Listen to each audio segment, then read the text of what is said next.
V D സതീശനെ ഒന്ന് മാറ്റി തന്നാലും മതി എന്നുള്ളതാണ്.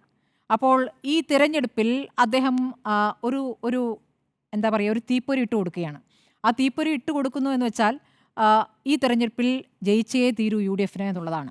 ജയിച്ചില്ല എങ്കിൽ 2026 സാധ്യമാകില്ല എന്നുള്ള ഉറപ്പുണ്ട്. അതുകൊണ്ട് തന്നെ അവിടെ ഭയങ്കര ഐക്യത്തോടുകൂടിയാണ് കോൺഗ്രസിൽ നേരത്തെ ഉണ്ടായിരുന്ന ആ ഒരു ഭിന്നത, രണ്ട് വിഭാഗങ്ങൾ തമ്മിൽ, രണ്ട് ഗ്രൂപ്പുകൾ തമ്മിൽ ഉണ്ടായിരുന്ന ഭിന്നതയൊക്കെ മാറി നേതാക്കൾ ഐക്യത്തോടു കൂടി നിൽക്കുന്നു. ലീഗിനെ സംബന്ധിച്ചും ഇതൊരു പ്രധാനപ്പെട്ട വെല്ലുവിളിയാണ്, ഈ തെരഞ്ഞെടുപ്പ് വിജയിപ്പിക്കുക എന്നുള്ളത്.